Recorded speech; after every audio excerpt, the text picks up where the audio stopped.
하나님만으로 만족하는 백성이라는 제목으로 은혜를 나누고자 합니다.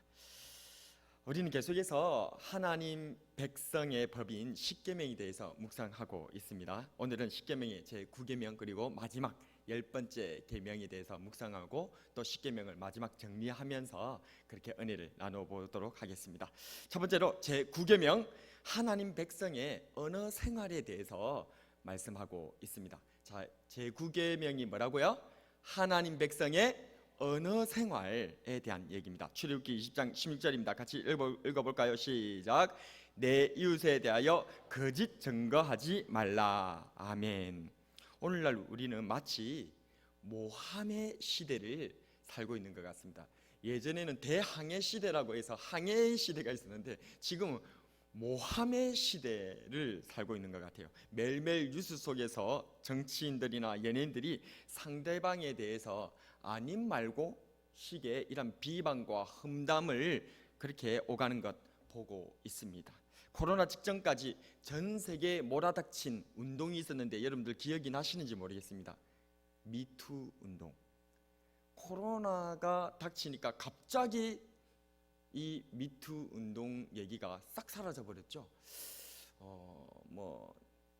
왜 그런지는 잘 모르겠지만 어쨌든 간에 이 미투 운동 어떤 위력이라든지 아니 위계에 의해서 그렇게 성폭행을 하고 악한 짓을 그렇게 저질렀던 그런 사람들이 이렇게 피해자들이 자기네들의 그러한 어떤 피해 사실을 밝힘으로 말미암아 사회적인 지탄을 받게끔 하여서 그 사람에게 그렇게 처벌을 받도록 하는 그러한 미투 운동 말입니다. 그래서 이런 일들의 아주 좋은 점들도 많았죠. 그래서 사회적 약자로 있었던 사람들 그리고 위계의 질서에 의해서 억눌려 있었던 사람들 같은 경우에서는 자기가 이렇게 피해를 당했다는 사실을 밝힌다고 하더라도 이미 위계 질서 자체가 자기가 억압되어 있는 상태이기 때문에 도리어 2차 가해, 3차 가해를 당할 수 있는 그러한 위기 가운데 있었던 약한 사람들이 많이 있었지 않습니까? 그런데 이런 미투 운동으로 말미암아 사회적으로 법이 그것을 심판할 수 없다면 사회적으로 사람들에게 공론화시켜서 그 사람들의 지탄을 받게 함으로 말미암아 그 사람들이 그러한 처벌을 받도록 했던 이 미투 운동.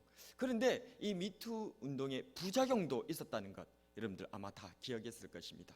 그래서 죄가 없는 사람인데 그냥 무고히 마치 나는 성폭행을 당한 적도 없는데 성폭행을 당했다 아니면 위력에 의해서 그런 여러 가지 나쁜 일들을 당했다 욕설을 당했다 이렇게 하면서 그렇게 무고히 죄를 뒤집어 써서 씌워서 그렇게 사람을 어렵게 만드는 그런 일들. 그런데 이 무고죄라고 하는 이러한 일들 그렇게 험담을 하고 악담을 하고 거짓 증거를 해서 그 사람에게 그러한 위해를 가하게 됐을 때 이것을 증명하는 일이 굉장히 복잡하고 어려웠고 또 심지어 오랜 법적인 그런 투쟁을 통하여서 자기가 무고함, 죄가 없음에 대해서 밝혀낸다 할지라도 그것은 오랜 시간이 걸리기 때문에 사람들에게는 이미 잊혀졌고 아니 그때 무고하게 죄를 뒤집어 쓴 상태로 자신은 죄가 없음에도 불구하고 그 죄가 없는 것이 밝혀졌음에도 불구하고 이미 사람들의 기억 속에서는 저 사람은 정말 파렴치한 사람이다 라고 하는 그러한 인생 낙인이 찍혀버려서 그렇게 인생이 파탄해버리는 그러한 일들조차도 있었다는 것 우리는 기억하고 있을 것입니다. 그래서 이러한 이 모함의 시대를 살아가고 있는 우리들에게 십계명의 제9계명은 참 많은 뜻과 의미들을 던져주고 있지 않나 생각합니다. 우리나라 속담에 말 한마디로 천냥빚을 갚는다. 오는 말이 과야 아이고 가는 말 곱네. 예, 가는 말이 곱다. 또 발 없는 말이 천리를 간다. 아따 잘하시네요. 모두 말의 중요성에 대해서 말하고 있는 표현입니다. 말은 사람을 살리기도 하고 또 죽이기도 하는 무서운 능력을 가지고 있습니다. 하나님 나라의 백성들은 이웃에 대해서 거짓 증거를 안 하는 것도 중요하지만 더 적극적으로 나아가서 이 말로써 우리 이웃을 살리는 사람이 되어야 할 줄로 믿습니다. 9계명에서 하나님께서는 우리에게 거짓 증거하지 말라라고 하십니다. 여기서 말하는 거짓 증거, 즉 증언은 법정에서만 있는 얘기가 아닙니다. 하나님께서 지금 법정에서 우리가 거짓말하지 말라 이 말로 제9계명을 주신 것이 아니다 그 말입니다. 우리가 마치 법정에서 공식적인 말들을 진실되게 내뱉는 것처럼 우리의 일상의 언어 생활에 있어서 진지하게 진실되게 임하고 말해야 될 것을 이 제9계명을 통하여서 역설하고 있더라는 것입니다. 이 때문에 하나님께서는 제9계명을 통해서 우리에게 말씀하신 것이죠. 내 이웃에 대하여 거짓 증거하지 말라. 이웃에 대해 잘못된 정보, 부당한 내용, 특히나 정확히 잘 알지도 못하면서도 이웃에 대해 이러쿵 저러쿵 한담을 늘어놓는 행동들은 하나님 나라의 백성으로서는 해서는 안 될 나쁜 일입니다.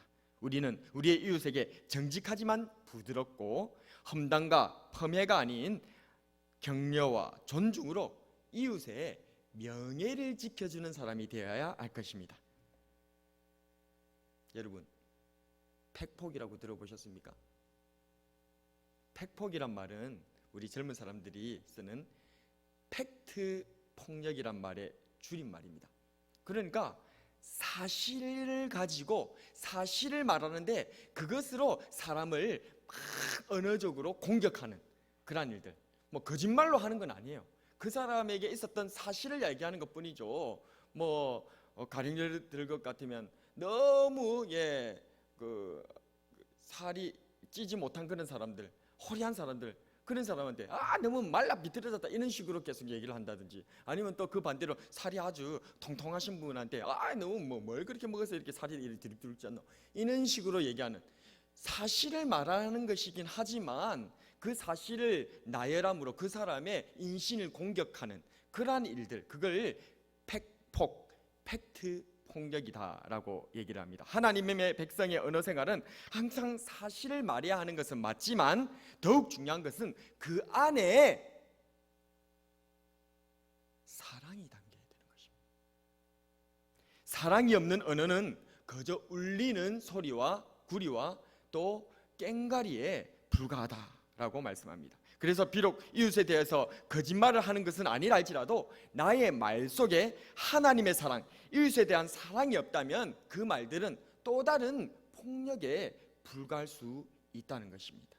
우리는 하루 종일 말을 하고 살아갑니다. 사회생활은 언어생활이나 마찬가지다라고도 할 수 있을 것입니다. 그래서 이웃사랑의 진수는 이웃에 대해서 거짓 증거하지 않는, 더 나아가서 사랑의 말들을 담아서 진실되게 표현하는 것, 그것이 중요하다는 것이죠. 십계명이 제9계명을 통해서 이웃과의 관계에서 말의 중요성을 역설하는 것은 바로 이 때문입니다. 이웃에 대한 거짓 없는 증언, 이웃을 세우는 사랑의 말들이 결국 이웃 사랑을 완성시켜 주는 줄로 믿습니다. 하나님의 사랑의 마음으로 이웃에게 사랑의 말들을 전하는 저와 여러분들이 되었으면 좋겠습니다. 두 번째로 이제 제10계명에 대해서 한번 알아보도록 하겠습니다. 제10계명은 한번 따라해 볼까요? 탐심금지. 탐심금지입니다. 그래서 이 10계명은 10번째 계명으로서 완성이 됩니다. 출애굽기 20장 17절 말씀 같이 한번 읽어보도록 하겠습니다.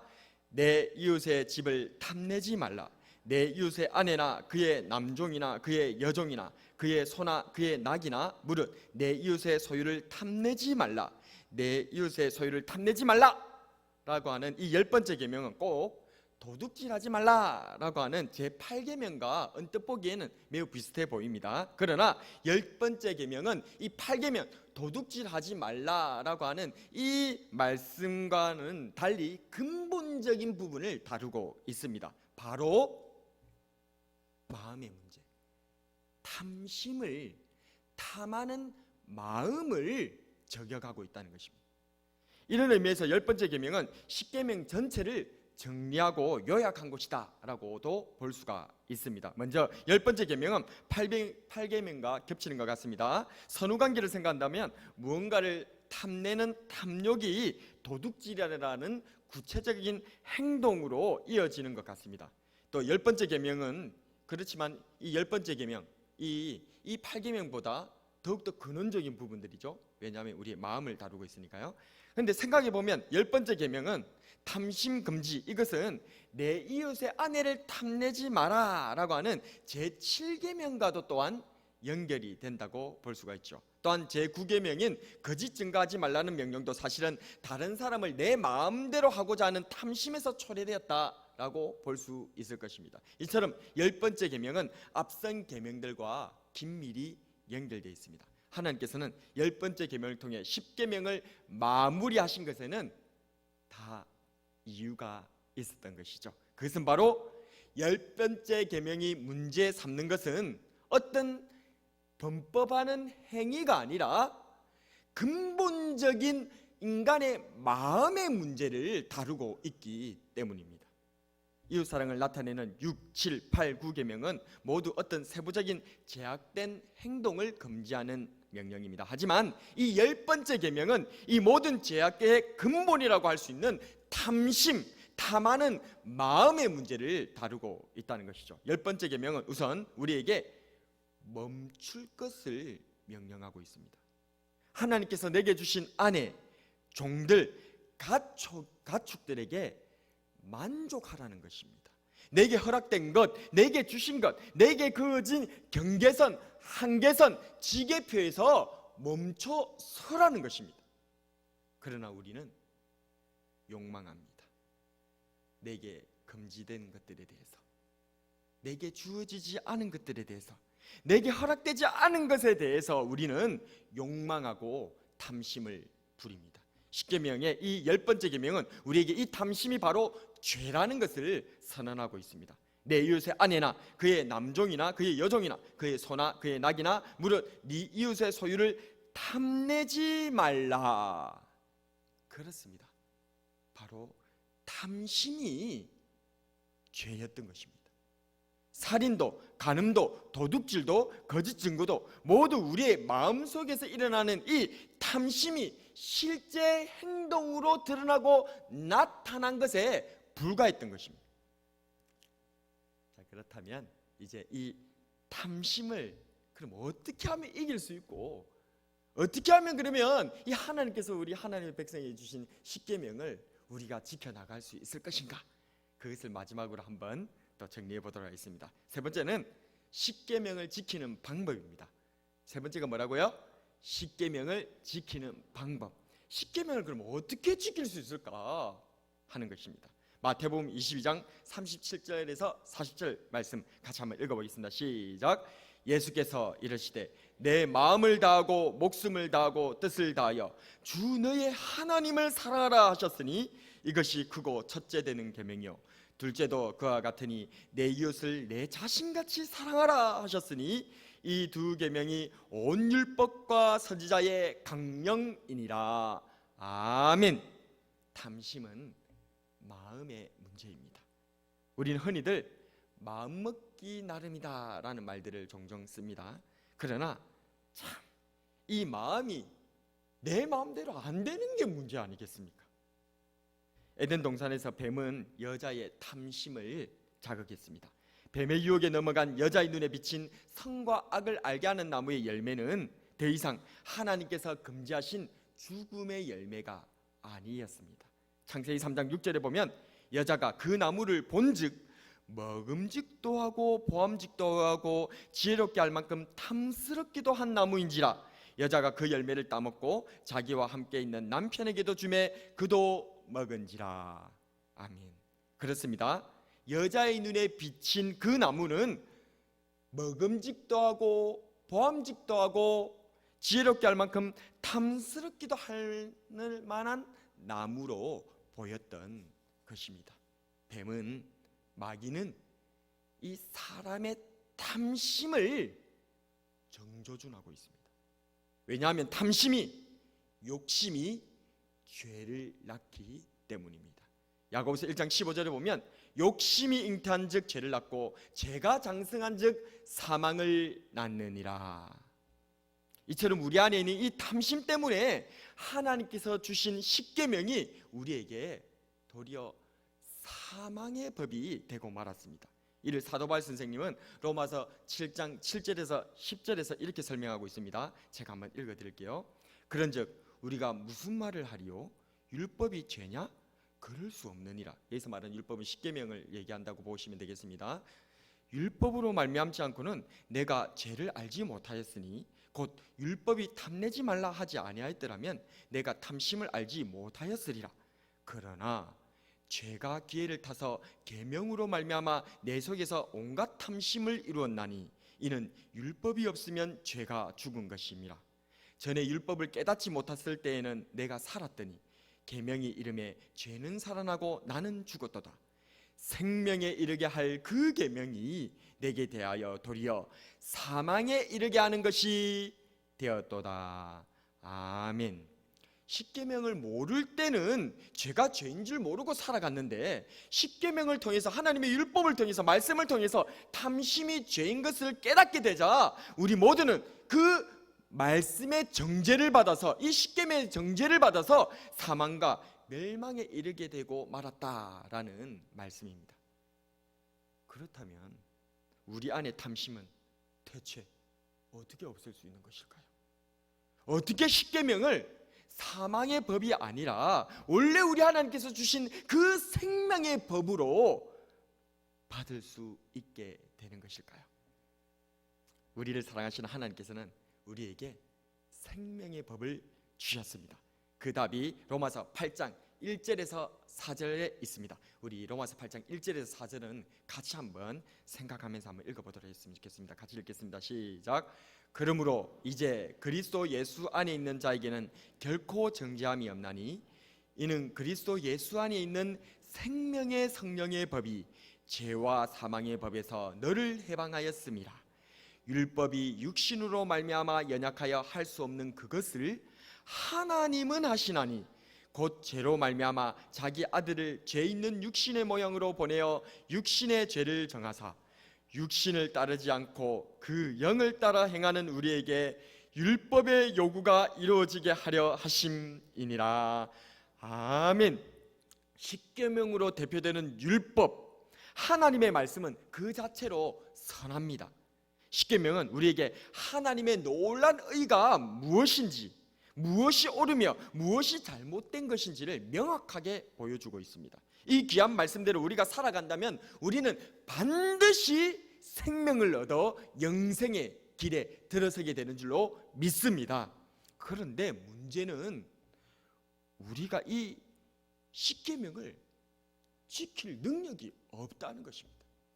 문제는 십계명의 완성적인 온전한 모습에 문제가 있는 것이 아니라 십계명은 온전한데 완전한데 우리 인생이 죄를 범함으로 말미암아 우리가 문제가 있어서 이 십계명을 도무지 지킬 수가 없는 존재로 전락되어 버렸다는데 문제가 있다는 것입니다. 죄인된 우리는 그 어떤 방법으로도 하나님의 법에 온전히 순종할 수가 없습니다. 아니 도리어 적극적으로 하나님을 거절하며 무시하며 심지어는 대적하는 것이 바로 죄인된 우리의 모습이죠. 이처럼 십계명을 지킬 수 없는 우리에게 하나님께서는 생명의 법, 생명의 길을 열어주셨습니다. 이 생명의 법은 그리스도 예수님 안에 있고, 아멘.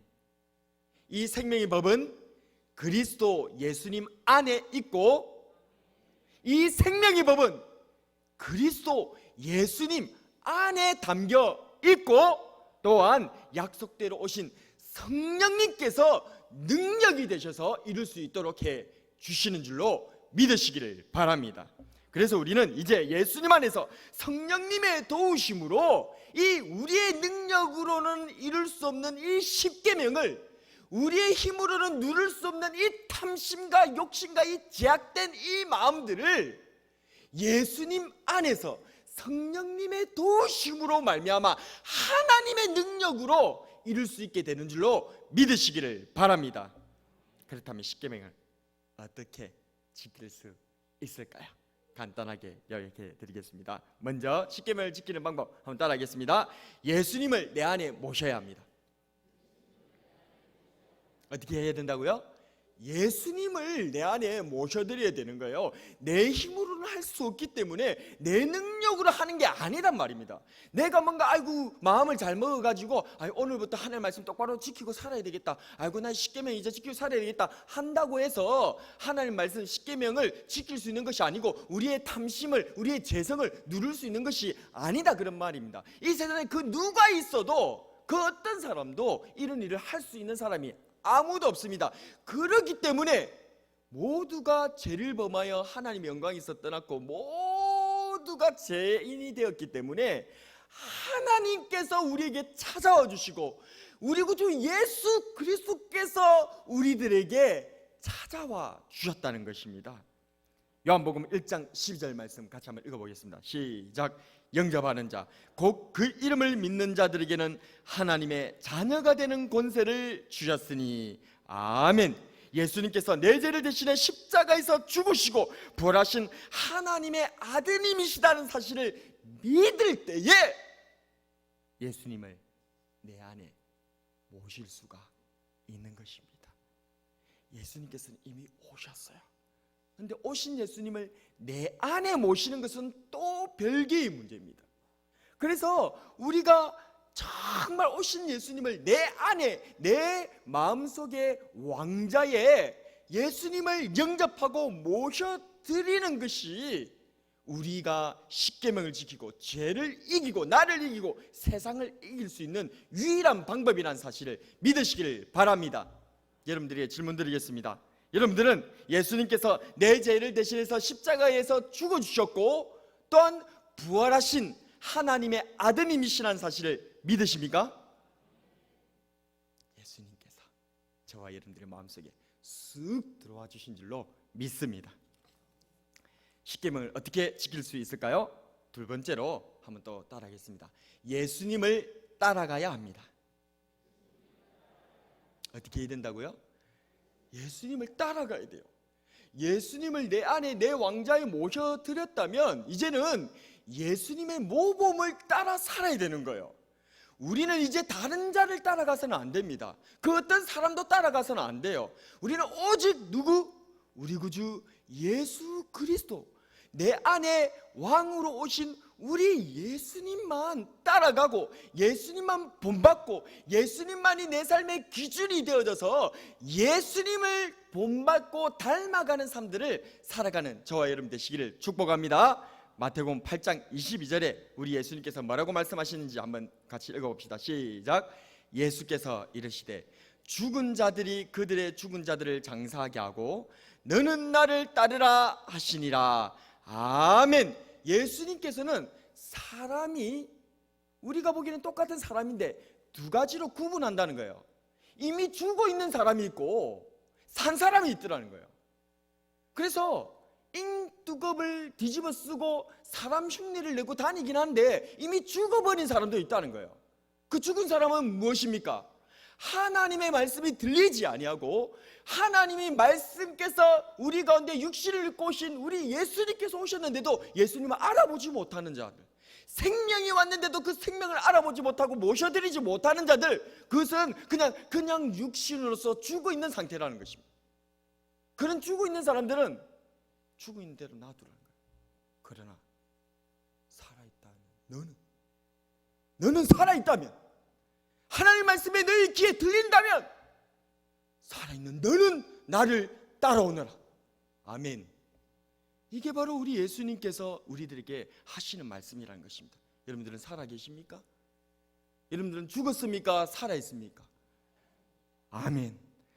살아있는 사람은 하나님의 말씀이 귀에 들리는 사람입니다.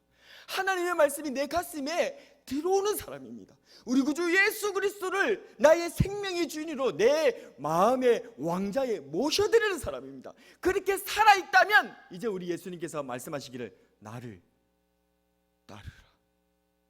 예수님께서 걸어가신 그 십자가의 길, 희생의 길, 다른 이들을 위해서 살리는, 하나님께 영광을 돌려드리는 그 내가 죽어서 생명을 퍼뜨리는 그 생명의 길로 우리 예수님께서는 따라오라라고 말씀하고 계신다는 것입니다. 이미 하나님의 생명이 없는 영적으로 죽은 자들은 죽은 채로 살아갈 뿐이지만 예수님을 모심으로 새 생명을 얻은 사람은 예수님을 따라가야 하는 줄로 믿습니다. 예수님을 따르고 본받으시는 저와 여러분 되기를 축복합니다. 마지막으로 십계명을 어떻게 지킬 수 있을까요? 또 한번 따라하겠습니다. 예수님과 함께 넉넉히 이깁시다. 아멘. 예수님과 함께 우리는 넉넉히 이길 수 있는 거예요.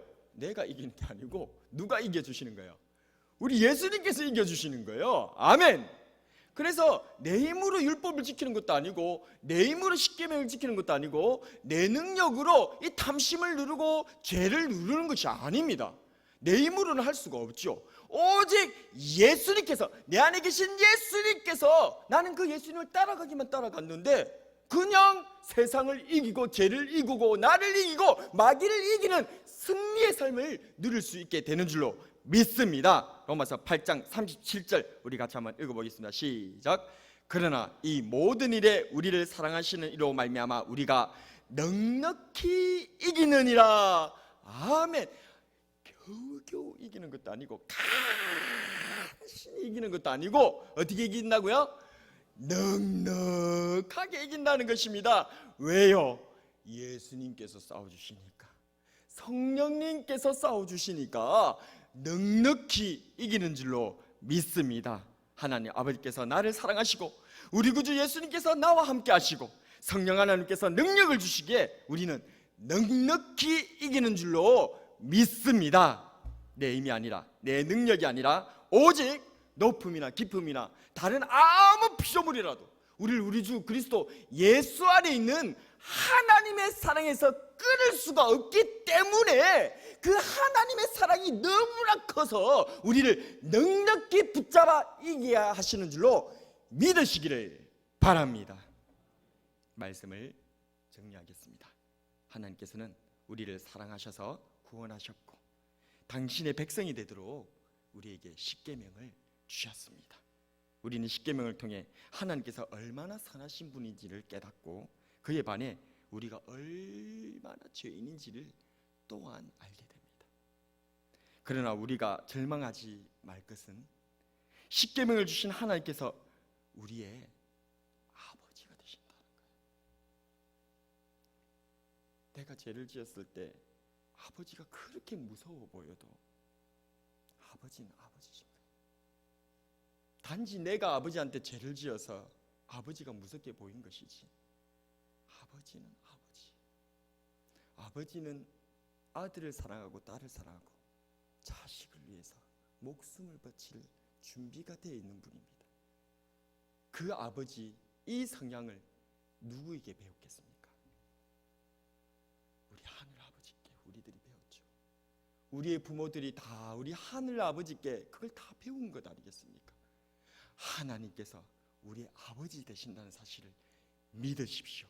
여기에 희망이 있습니다. 때때로 우리가 이 십계명을 볼 때에 가슴을 치면서 내가 여전히 죄인이구나, 내가 여전히 모자라구나, 나는 정말 가망이 없구나. 개가 토했던 것으로 돌아가고 돼지가 지 누웠던 것으로 돌아간 것처럼 나는 도무지 가망이 없구나. 내 자신에게 절망이 될 때에 그때도 여전히 하나님께서 저와 여러분들의 아버지가 되신다는 사실을 꼭 기억하시기를 축복합니다. 그래서 십계명은 우리에게 멸망으로 안내하는 것이 아니라 생명의 법이신 예수님께로 인도하여 죄를 이기고 나를 이기고 세상을 이기는 하나님의 백성이 되게 하는 줄로 믿습니다. 하나님만으로 만족하지 못하게 하는 이 욕심이 우상숭배를 낳고 하나님 주시는 은혜로 만족하지 못하는 이 탐심이 죄와 사망에 이르게 하지만 하나님의 백성은 하나님만으로 만족하는 것입니다. 그냥 주님을 바라볼 때에 만족이 임하는 것입니다. 그 하나님의 사랑에 충만할 때에 우리는 넉넉히 십계명을 지켜나가고 탐심도 이겨낼 수 있는 줄로 믿습니다. 십계명을 지키고 생명의 길로 나아가기 위해서 예수님을 내 안에 모시고 예수님을 따라가며 이 사랑이신 예수님과 함께 넉넉히 이겨나가는 저와 여러분이 되길 주님의 이름으로 축복합니다. 오늘의 한 줄 설교 요약: 예수님의 사랑으로 십계명 지키며 살아가자.